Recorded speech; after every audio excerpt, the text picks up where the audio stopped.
శ్రీమాత్రే నమః. రత్నగ్రైవేయ చింతాకులోల ముక్తాఫలాన్వితాయై నమః. ఇది అమ్మవారి యొక్క 32వ నామం.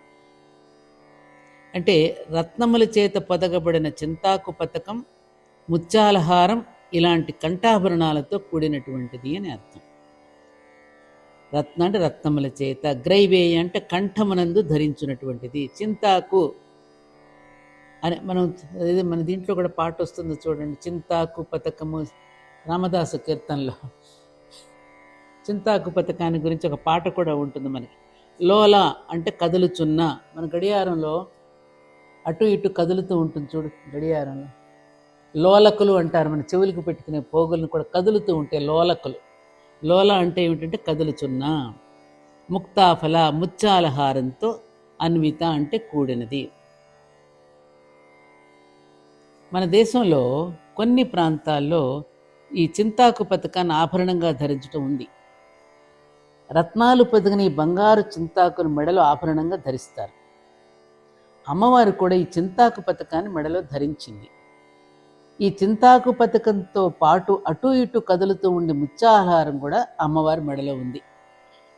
అమ్మవారి యొక్క ఆపాదమస్తక స్వరూపంలో ఒక్కొక్క అవయవాన్ని గనుక మనం ధ్యానం చేస్తే ఒక్కొక్క ఫలం వస్తుంది. ఉదాహరణకి కబరీ బంధాన్ని అంటే జుట్టుముడి లేదా కేశపాసం లేదా కొప్పు, కొప్పు పెట్టుకుందంటాం కదా మనం, దాని కనుక ధ్యానం చేస్తే మన కర్మబంధం తొలగిపోతుంది. అంటే ఏమిటి? హృదయగతమైనటువంటి గ్రంథులు అంటే అజ్ఞానపు ముడులు విడిబడి ప్రజ్ఞానవంతమవుతాయని సౌందర్యలహరిలో శంకరాచార్యుల వారు చెప్తారు. ప్రస్తుతం అమ్మవారి మెడకు సంబంధించిన నామంలో కూడా అలాంటి సూచన కొంత ఉంది. మనం ఒక పూజ చేసినా, ఒక ధ్యానం చేసినా, ఒక జపం చేసినా ఆ ధ్యాన శుద్ధిని బట్టి ప్రతిఫలం ఉంటుంది. అందుకని చంచలమైనటువంటి మన మనస్సులను సూచించడానికి ఈ నామంలో లోల అనే పదం కూడా వాడబడింది. ముక్త సంగులను సూచించడానికి ముక్త అనే పదం కూడా వాడబడింది.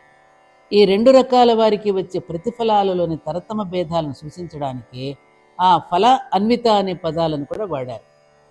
అంటే ఏమిటి? ఇవి వాళ్ళ యొక్క ధ్యాన శుద్ధిని బట్టి ఆయా ఫలాలను అన్వయించుకోవాలని చెప్పడం కోసం వాడబడ్డాయి.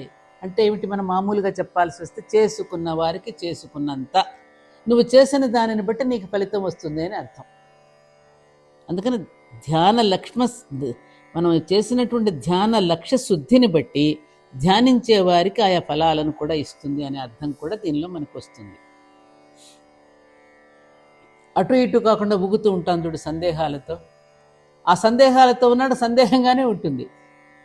సరైనటువంటి ఒక విశ్వాసంతో నువ్వు ధ్యానం చేసినా, ఒక జపం చేసినా, పూజ చేసినా దానికి సరైనటువంటి ఫలితం వస్తుంది.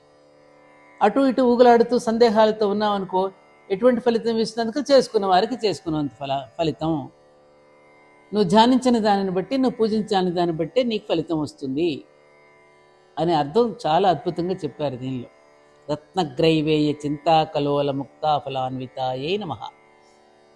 అమ్మవారి యొక్క ఈ నామాన్ని కనుక జపించినట్టయితే మన మనసు అటు ఇటు చంచలంతో ఉండి ఏది నిజమా, ఏది అబద్ధమా, ఈ పూజ చేస్తే ఫలితం వస్తుందా, ఈ దేవుడి దగ్గరికి వెళితే నిజంగా కరుణిస్తాడా, ఇలాంటి దీంట్లో మనం తిరుగాడుతూ ఉంటాం. ఏ దేవుడికి వెళితే మంచి ఫలితాన్ని ఇస్తుంది, ఇలాంటి చింతలతో మనం సమయాన్ని వృధా చేసుకుంటూ ఉంటాం.